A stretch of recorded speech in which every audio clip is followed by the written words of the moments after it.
York's classic rock, Q1043. By the way, speaking of great singers, Ethan Hawke had the great privilege of seeing Aretha Franklin at her last performance. That's true. That's true. It was incredible. It was a benefit for AIDS, and she got up there, and, you know, you could tell she wasn't feeling great, but her eyes and her soul were so powerful, and I feel so blessed to have seen him. Well, people are saying that they feel blessed by seeing your new movie, Blaze. It's really receiving a great deal of critical praise. And Ben Dickey, who is the star, who's never acted, has never acted Never acted. And people are raving about his performance. It's an incredible performance. It is. Now, you, of course, are a very successful actor and director. He's your buddy. You hired him to be in this film. He must have been a real quick study.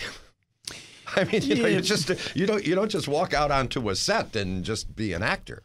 Well, yes and no, because I think we all have this idea about what the arts are and what they aren't in our mind's eye. Like if you think about, like, Lady Sings the Blues, Diana Ross, she's incredible in that movie. You think about Bette Midler in The Rose. You think about Chris Christopherson's performances. You think about Willie Nelson and songwriter. It's possible, you know, people who are working at a high level in one art form, it's not unheard of to just switch the dial. Lady Gaga. Lady Gaga this year apparently has an incredible performance. Apparently. And my feeling about it is people always act surprised. Like, Lady Gaga, what do you mean? She gives a great performance every time she goes out. She gets inside a song. Mm-hmm. I would watch Ben with his band, you know, singing in these clubs in Philly, and he would be inside the song, and he would be delivering the song.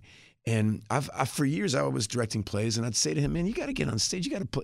He's an incredibly charismatic person, and he's a soulful person, and good actors. You know, people ask, "Well, how's Jack Nicholson so good?" Well, one of the things that Jack is so great at is also writing. He'll look at any script. He's got a good eye for a bad line and a good eye for a good line. Redford, the same thing. Denzel's 30 years of great films. Guess what? He's got a good, sharp eye, right? Ben has that same eye of seeing what's fake in a scene. You know, a good musician has a truth barometer of what's phony and what's corny and you invite them into the process of making a movie, and they start to deliver. And Ben was really worried about acting at first. You really think I can do this? And I sent him to Vincent D'Onofrio, my favorite acting teacher. Oh, we know, right? Vincent. Yeah, right. Law and Order. Vincent. Jim, yeah, exactly. When Jim goes home, Ethan, all he does is watch Law and Order reruns. That's all he watches. Yeah, well, the news. But a lot of wonderful motion picture performances also from Vincent D'Onofrio. Yeah, and here's the thing about Vincent and that I feel about the Law and Order performances. Think of the physicality of Men in Black. I mean, this guy's an incredible actor, and people always want to give people let's give him an Academy Award. This famous actor for doing this amazing thing. You know what's hard? Being amazing on Law and Order. 8 shows a week for 7-8 years, I mean, Vincent understands acting, and he helped Ben, I think about acting the right way. And in truth, it's just, and what I used to say to Ben is, well, wait till you're wait, don't worry until you look Alia Shawkat in the eyes. She's the lead actor, his scene partner in the movie.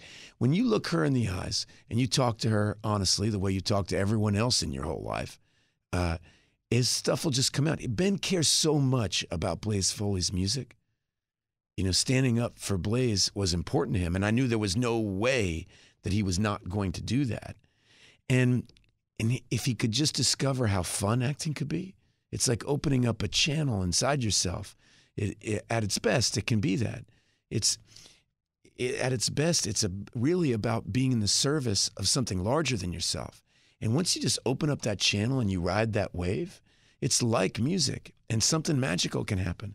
And that it definitely happened for Ben in this movie. Well, I have a clip from Blaze, and this is the clip that features the comment that you were talking about a little while ago here at Q104.3. So you gonna be a big country star? Like Roger Miller? Huh? I don't want to be a star. I want to be a legend. Well, what's the difference, Deputy? Well, stars burn out because they shine for themselves. Look at me shine. Look at me glow. I'm amazing. Legend lasts forever. Okay, and in a couple of minutes, we will learn how you can experience this film in a very special way. And I just wanted to mention Alia Shawkat is best known for Arrested Development, but I've seen her in so many movies, and she's just wonderful. She plays Blaze's wife, and this is really based on the book that his wife, Sybil, wrote, and she's a New York City playwright. I've got to read her book now. It's great. It's called Living in the Woods in a Tree, which is one of Blaze's first songs, which is a total John Prine ripoff. But it's a great song. And well, taking a look at... There's a shout-out at that in the movie as well. Taking a look at the titles here on the original cast recording, I love this title, Big Cheeseburgers and Good French Fries. Yeah. That's good. Well, I just got a text. Yeah. Okay, and this just will tell our friends a little something about you. Okay. Okay. Love Ethan Hawke. Worked with him on Maggie's Plan. Humble guy who made me feel like a rock star. And that's Joanne in Monmouth Beach, New Jersey. Oh, that's nice. The film Blaze opening up, and this weekend, Friday, Saturday, and Sunday, you've got a real busy schedule. What is it? What is it exactly that you're going to do? Well, here's what I'm doing. Ben Dickey, Charlie Sexton, Alia Shawkat, and I, Sybil Rosen, at various different points, but always me. I'm doing as many Q&As as I can. So after you come see the movie here in New York, I'll be there afterwards. Sometimes it's kind of funny. The lights come up as the end credits roll, and I see this sea of people in a dream, waking up, and I'm like, hello, any questions? And, they must be shocked. They're pretty shocked. But it's kind of fun. And so it's an enjoyable way for, I'm really a theater actor. And one of the things that bums me out about the movies is you don't get to share the experience with an audience. Mm-hmm. And so I'm bouncing around the city. My daughter this morning is her first day of school. She's like, well, am I going to see you tonight? Aww. Like, I don't know. I'm doing so many Q&As. Well, I see here a list. I see the IFC Center. Yep. Landmark 57. Yep. Alamo Draft House. Yep. And so people will see the film, and then they'll have an opportunity to speak with you. Yeah, and usually a couple of the other cast are going to be with me, too. Very cool. That's great. That's great that you're doing that. It's fun. Dawn from Malvern cannot wait to see Blaze. Good. I hope Dawn from Malvern likes it. Yeah. Okay. Just another text that came in.